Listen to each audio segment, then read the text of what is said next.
Assalamualaikum warahmatullahi wabarakatuh. Halo teman-teman semua. Perkenalkan, nama saya Afis Kanalvianti dari Prodi Pendidikan Bahasa dan Sastra Indonesia, Fakultas Bahasa dan Seni Universitas Negeri Padang, tahun 2022. Pada video kali ini, saya akan memberikan penjelasan materi tentang hakikat dari berbicara. Untuk itu, terus simak dan ikuti video ini hingga selesai. Nah, langsung saja kita masuk pada materi yang pertama, yaitu pengertian berbicara. Tarigan 1985 menyebutkan bahwa berbicara adalah kemampuan mengucapkan bunyi-bunyi artikulasi atau kata-kata untuk mengekspresikan, menyatakan, serta menyampaikan pikiran, gagasan, dan perasaan. Dengan kata lain, berbicara merupakan suatu bentuk perilaku manusia yang memanfaatkan faktor-faktor fisik, psikologi, neurologis, semantik, dan linguistik secara ekstensif, sehingga dapat dianggap sebagai alat manusia yang paling penting bagi kontrol sosial. Kemudian, ketika kita berbicara, tentu kita memiliki tujuan mengapa kita melakukan hal tersebut. Nah, di sini kita memiliki 4 tujuan dari berbicara. Yang pertama adalah tujuan berbicara sebagai tujuan sosial. Manusia, sebagai makhluk sosial, menjadikan kegiatan berbicara sebagai sarana untuk membangun konsep diri, eksistensi diri, dan kelangsungan hidup. Dengan bahasa, manusia dapat menunjukkan siapa dirinya sebenarnya. Orang yang tidak berkomunikasi cenderung tidak memahami siapa dirinya sesungguhnya dan bagaimana peran sebagai makhluk sosial. Karena kita sebagai makhluk sosial tentu perlu berkomunikasi. Dengan bahasa pula, seseorang dapat mengetahui kepribadian orang lain. Seseorang pelajar dapat dibedakan dengan orang awam dari bahasa yang digunakannya. Jadi jangan heran ketika kita berbicara dengan orang yang terpelajar dan ketika kita berbicara dengan orang yang awam, kita akan menemukan perbedaan bahasa yang akan mereka gunakan. Semakin jelaslah bahwa berbicara dapat dijadikan sebagai sarana untuk mengembangkan konsep diri. Berbicara juga dapat digunakan untuk mengembangkan eksistensi diri. Tujuan berbicara yang kedua adalah tujuan ekspresif. Dari kata ekspresif saja kita sudah bisa menduga bahwasanya berbicara bertujuan untuk mengekspresikan perasaan pembicara kepada orang lain. Ekspresi dalam bentuk bahasa juga dapat berwujud sebagai rasa empati kepada objek yang ada di luar diri pembicara. Rasa empati terhadap penderitaan orang lain pun dapat diungkapkan dengan bahasa. Dalam tujuan ekspresif, bicara digunakan manusia sebagai alat untuk menyampaikan perasaannya. Akan tetapi, berbicara ekspresif belum tentu mempengaruhi orang lain. Nah, ketika mendengar kata ekspresif, maka kita bisa mengungkapkan ekspresi kita, apa yang kita rasakan melalui bahasa, dengan cara berbicara.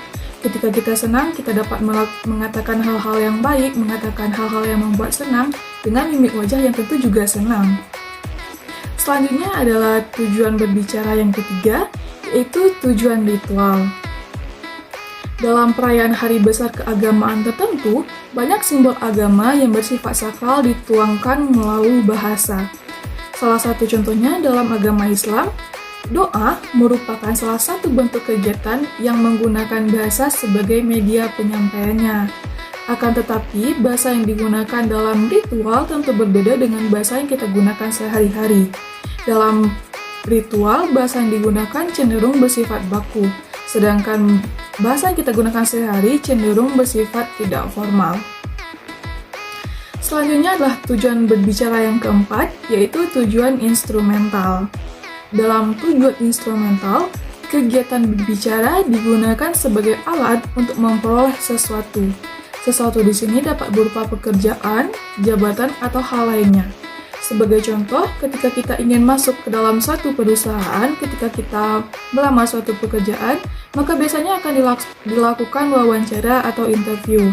Nah, kegiatan wawancara itu adalah kegiatan kita berbicara dengan tujuan mendapatkan pekerjaan yang kita inginkan. Poin selanjutnya adalah catur saji wicara. Ada 4 metode penyampaian yang dikenal dengan catur cara saji wicara. Keempatnya yaitu penyampaian mendadak, penyampaian tanpa persiapan, penyampaian dari ingatan, dan penyampaian dari naskah. Penyampaian mendadak ini biasa dilakukan seseorang yang serta-merta atau secara tiba-tiba diminta untuk berbicara di depan orang banyak tanpa ada persiapan sama sekali. Penyampaian mendadak ini biasanya tidak memiliki banyak waktu untuk mempersiapkan suatu pembicaraan dan tidak memiliki banyak waktu untuk mengumpulkan bahan. Selain itu, pada penyampaian mendadak ini cenderung berbicara terbelit-belit karena kurangnya pemahaman terhadap materi yang harus disampaikan kepada audiensnya. Kemudian ada penyampaian dari ingatan, di mana metode ini adalah suatu cara yang digunakan pembicara untuk menyampaikan pikiran dan perasaannya di depan orang banyak dengan bantuan daya ingat yang kuat dan kekayaan materi yang dia miliki. Selanjutnya adalah metode dari naskah, di mana metode ini jarang digunakan, kecuali pada saat-saat penting, misalnya ketika di radio dan televisi. Biasanya sebelum tampil berbicara, pembicara mempersiapkan naskah atau manuskrip lengkap. Ketika tampil berbicara, naskah itu dibacanya kata demi kata, kalimat demi kalimat, sehingga perhatian pembicara terfokus pada naskah tersebut. Yang terakhir ada penyampaian tanpa persiapan atau metode ekstemponan. Nah, metode ini sering digunakan oleh pembicara yang ingin berbicara tanpa mempersiapkan naskah. Uraian yang akan disampaikan dengan metode ini direncanakan atau dipersiapkan dengan cermat, di mana dalam metode ini disiapkan konsep naskah dengan tidak perlu menghafalkan kata demi katanya. Metode ini bersifat fleksibel dan variatif dalam menggunakan kata-kata ataupun diksi. Selanjutnya adalah faktor yang mempengaruhi keterampilan berbicara. Ada 2 faktor yang mempengaruhi keterampilan berbicara seseorang, yaitu faktor kebahasaan dan faktor non-kebahasaan. Berdasarkan faktor kebahasaan, ada 4 hal yang sangat mempengaruhi. Yang pertama ada ketepatan ucapan pembicara. Hal ini juga sejalan dengan penempatan tekanan, nada, sendi, dan durasi yang sesuai. Nah, ketika kita berbicara dan ketika kita ingin memiliki keterampilan berbicara yang baik, tentu kita harus mengucapkan atau memiliki tekanan intonasi pada setiap kata yang kita ucapkan agar apa yang kita sampaikan dapat diterima dengan baik oleh lawan bicara kita. Selain itu, kita juga harus memiliki pilihan kata dan diksi yang bervariasi. Sebagai contoh, ketika kita menjadi seorang pewara atau pembawa acara, tentu kita harus memiliki pilihan kata yang baik dalam mengatur atau mengarahkan jalannya acara tersebut. Kemudian yang terakhir ada ketepatan sasaran pembicaraan. Pada faktor non-kebahasaan, terdapat sikap yang wajar, tenang, dan tidak kaku. Nah, agar keterampilan berbicara kita itu baik, maka kita harus memiliki sikap yang wajar, tenang, dan tidak baku ketika kita berbicara. Seringkali terjadi ketika kita berbicara dengan orang lain, apalagi di depan orang banyak, kita akan melakukan sikap-sikap yang tidak seharusnya, tidak tenang, dan terlalu kaku. Kemudian, pandangan harus diarahkan kepada lawan berbicara. Sering terjadi juga ketika kita gugup dalam suatu pembicaraan, maka arah mata kita akan kemana-mana melihatnya, tidak fokus kepada lawan bicara kita. Kemudian, kesediaan menghargai pendapat orang lain. Ketika kita berbicara kepada orang lain, tentu kita ingin apa yang kita bicarakan dihargai dan didengarkan oleh orang lain. Nah, oleh karena itu kita juga harus melakukan hal yang sama kepada orang lain, yaitu menghargai setiap pendapat yang mereka sampaikan. Kemudian kita juga harus memberikan gerak-gerik dan mimik yang tepat. Tidak bisa dong ketika kita sedang senang tapi kita berekspresi datar saja. Tentu orang tidak akan menangkap ekspresi bahagia dari yang kita sampaikan. Kemudian juga dibutuhkan kenyaringan suara agar apa yang kita ucapkan itu terdengar baik dan jelas oleh lawan bicara kita. Kemudian juga dibutuhkan kelancaran berbicara, tidak gugup, tidak berbelit-belit, serta tenang dalam pengucapan.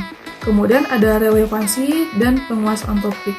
Penguasaan topik ini saya rasa adalah yang paling penting, karena ketika kita tidak menguasai topik apa yang akan kita bahas, kita akan melakukan banyak sekali kesalahan, seperti bicara terbata, melakukan gerakan-gerakan atau sikap-sikap yang tidak penting, melihat ke arah lain, tidak menatap lawan bicara, tidak menggunakan mimik yang tepat. Nah, untuk itu pentinglah bagi kita ketika ingin meningkatkan keterampilan berbicara ataupun ingin berbicara di depan orang banyak, harus menguasai topik yang hendak kita sampaikan. Sekian pembahasan yang dapat saya sampaikan. Jika terdapat kata-kata atau tindakan yang salah selama penyampaian saya mohon maaf. Dan jika teman-teman ingin menambahkan kembali dari apa yang sudah saya sampaikan, teman-teman bisa tulis di komentar. Sekali lagi saya ucapkan terima kasih. Wassalamualaikum warahmatullahi wabarakatuh.